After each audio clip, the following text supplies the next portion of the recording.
یہ ایک ایسا طوفان تھا جس نے دنیا کے تمام بلند عمارتوں کو ڈبو دیا تھا۔ بڑے بڑے پہاڑ پانی کے موجوں کے سامنے غائب ہو گئے تھے۔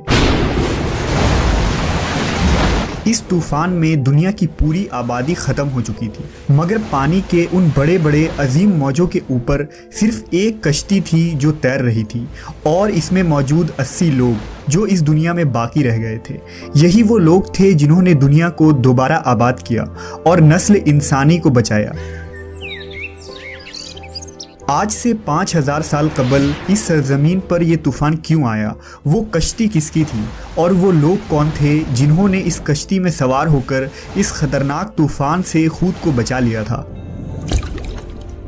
اس ویڈیو میں ہم آج سے ہزاروں سال قبل آنے والی اس عظیم طوفان کے بارے میں جانیں گے، جسے طوفان نوح کے نام سے یاد کیا جاتا ہے۔ حضرت آدم علیہ السلام کے دنیا میں آنے کے بعد ان کی اولادیں دنیا میں خوب پھلی پھولی، لیکن ایک مدت گزر جانے کے بعد وہ لوگ خدا کو بھول چکے تھے، اور ایک خدا کے بجائے انہوں نے مٹی اور پتھر کے کئی خدا بنا لیے تھے۔ نہ صرف ان کی عبادت گاہیں بتوں سے بھری پڑی تھی، بلکہ ہر گھر میں بت رکھے ہوئے تھے۔ ابلیس نے بنی نوح انسان کو کفر و شرک میں مبتلا کر دیا تھا۔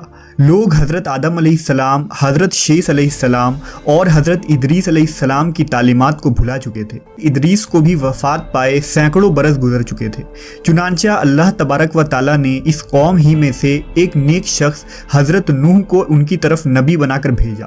آپ کے والد کا نام لمک تھا، اور وہ حضرت آدم علیہ السلام کے بیٹے حضرت شیث کی اولاد میں سے تھے۔ حضرت نوح علیہ السلام اللہ کے پہلے رسول ہیں جنہوں نے اپنی قوم کو تبلیغ کی۔ آپ پر کتابیں نازل ہوئیں، اور سب سے پہلے آپ کی قوم پر عذاب نازل ہوا۔ حضرت نوح علیہ السلام کی قوم ملک عراق کے گرد و نواح میں آباد تھے۔ آپ نے انہیں اللہ کی وحدانیت اور عبادت کی طرف دعوت دی۔ آپ نے اپنی قوم سے کہا، میں تم کو کھول کھول کر ڈر سنانے اور یہ پیغام پہنچانے آیا ہوں کہ اللہ کے سوا کسی کی عبادت نہ کرو۔ اگر تم اسی طرح کفر و شرک میں مبتلا رہے تو مجھے ڈر ہے کہ تم کسی سخت عذاب میں مبتلا نہ ہو جاؤ۔ حضرت نوح علیہ السلام کی قوم نے اس تبلیغ کے جواب میں آپ کو جھوٹا قرار دیا اور آپ کے دعوت کا انکار کر دیا، نیز دھمکی دی کہ اگر تم اپنے وعظ و نصیحت اور دعوت سے باز نہ آئے تو ہم پتھر سے مار مار کر تمہیں قتل کر ڈالیں گے۔ اس زمانے میں لوگوں کی عمر کافی لمبی ہوا کرتی تھی، لہذا حضرت نوح نے بھی بہت لمبی عمر پائی تھی۔ آپ نے اپنی قوم کو 950 سال تک تبلیغ کی اور بے انتہا کوششیں کی کہ وہ لاشریک معبود پر ایمان لا کر شرک سے توبہ کر لیں، مگر ان پر کوئی اثر نہ ہوا۔ اس قوم میں صرف چند غریب لوگ تھے جو آپ پر ایمان لائے، جن کی تعداد 70 یا 80 تھی۔ جب درس توحید دیتے دیتے مدتیں گزر گئیں، ان پر کوئی اثر نہ ہوا تو ان کی مخالفت اور دشمنی میں اضافہ ہوتا گیا۔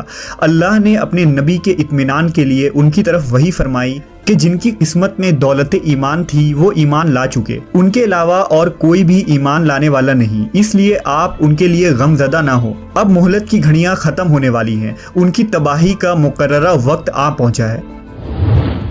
اللہ تبارک و تعالیٰ نے حضرت نوح علیہ السلام کو حکم دیا کہ ایک کشتی بناؤ۔ انہیں ایک عظیم سیلاب سے ہلاک کرنا مقدر ہو چکا تھا، اس لیے پہلے ہی اپنے نبی کو اللہ نے کشتی بنانے کا حکم دیا۔ حکم ملتے ہی حضرت نوح علیہ السلام کشتی بنانے کے لیے کمر بستہ ہو گئے۔ آپ نے لکڑیاں جمع کرنی شروع کر دی۔ اللہ نے اپنے نبی کو لکڑی کاٹ کر تختہ بنانے کے علم و ہنر سے نوازا تھا، لہٰذا آپ نے ان لکڑیوں کو کاٹ کر تختہ بنانا شروع کر دیا۔ جب نوح علیہ السلام کی قوم اور اس قوم کے سرداروں نے آپ کو لکڑیاں کاٹتے دیکھا تو مذاق اڑانے لگے اور کہنے لگے، کیا تم نبوت چھوڑ کر بڑھئی بن گئے ہو؟ اور یہ جو تم کشتی بنا رہے ہو کیا یہ زمین پر چلے گی؟ یہاں تو کوئی دریا اور سمندر نہیں۔ غرض طرح طرح سے آپ کا مذاق اڑایا جاتا، لیکن آپ نے صبر کیا۔ اس کے جواب میں صرف یہی فرماتے کہ اے نافرمانو، آج تو تم میرا مذاق اڑاؤ، لیکن اللہ کا عذاب طوفانی شکل میں آئے گا تو پھر تمہیں حقیقت کا پتہ چلے گا، مگر افسوس اس وقت تمہاری کوئی معافی قبول نہیں ہوگی۔ جب عذاب الہی کا وقت قریب آیا تو اللہ نے حکم دیا کہ ہر قسم کے جانوروں کا ایک ایک جوڑا اس میں رکھ لو، اور جو لوگ ایمان لائے ہیں انہیں بھی سوار کر لو۔ حضرت نوح نے احکام خداوندی کے مطابق سب کو سوار کر لیا اور عبادت الہی میں مصروف ہو گئے۔ آخر کار طوفان کے آثار ظاہر ہونے لگے اور دیکھتے ہی دیکھتے زمین کے ہر گوشے سے پانی ابلنے لگا۔ آسمان سے قیامت خیز بارش ہر شے کو بہا کر لے جانے کے در پہ تھی، گویا قیامت کا منظر تھا۔ کشتی طوفان کے پہاڑ جیسی اونچی لہروں پر تیر رہی تھی۔ حضرت نوح نے اپنے بیٹے کنعان کو دیکھا جو ایک اونچے مقام پر موجود تھا۔ انہوں نے کہا، اے میرے بیٹے، ہمارے ساتھ کشتی میں سوار ہو جا اور کافروں کے ساتھ نہ رہ۔ اس نے کہا، ابا میری فکر نہ کرو، میں ابھی سب سے اونچے پہاڑ پر چڑھ گیا ہوں اور پانی سے بچ جاؤں گا۔ حضرت نوح نے کہا، آج قہر الہی سے کوئی نہیں بچ سکتا۔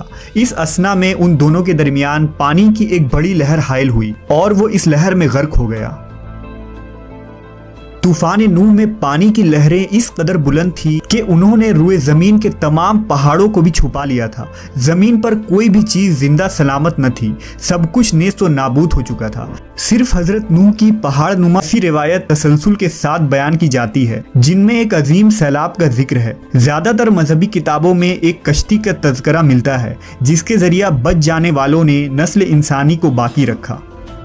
اے نوح، کشتی سے اترو، ہماری طرف سے سلامتی اور برکتوں کے ساتھ جو تم پر اور تمہارے ساتھ والوں پر رہیں گی، اور دوسری جماعت ہے کہ ہم انہیں دنیا میں فائدہ دیں گے، پھر انہیں ہماری طرف سے دردناک عذاب پہنچے گا۔ بے شک یہ دنیا طوفان ہے، شیطان بھٹکانے والا ہے، اور انبیاء کرام کشتی نوح ہے۔ جس نے ان کی پیروی چھوڑ دی وہ نوح علیہ السلام کے بیٹے کنعان کی طرح ہلاک ہوا، جبکہ اس طوفان سے محفوظ وہی رہے جو کشتی نوح میں سوار ہو گئے۔ کی پہاڑ نما کشتی تھی جو اللہ کی مدد سے پانی کی بلند و بالا خوفناک موجوں میں تیرتی پھر رہی تھی۔ روایتوں کے مطابق اس کشتی میں 80 شخص تھے اور ہر ایک کے ساتھ ان کا کنبہ بھی تھا۔ یہ لوگ کشتی میں تقریباً 150 دن رہے۔ اس کے بعد اس کا رخ جبل جودی کی طرف پھیر دیا گیا جہاں وہ ٹھہر گئی۔ پھر حضرت نوح نے اہل زمین کی خبر لینے کے لیے ایک کوے کو بھیجا۔ کوے نے زمین پر مردار دیکھے تو ان پر جھپٹ پڑا اور تاخیر کی، جس کی وجہ سے آپ نے کبوتر کو بھیجا۔ کبوتر ایک زیتون کے پتے کو لے کر آیا اور اس کے پاؤں کیچڑ سے لتھڑے ہوئے تھے، جن کو دیکھ کر حضرت نوح نے اندازہ لگایا کہ زمین خشک ہو چکی ہے۔ حضرت نوح جودی پہاڑ سے زمین پر اتر آئے اور ایک بستی کی تعمیر کی جس کا نام سمانین رکھا، اور پھر یہاں سے نسل انسانی کی دوبارہ شروعات ہوئی۔ یونان، مصر، ہندوستان اور چین کے قدیم مذہبی کتابوں میں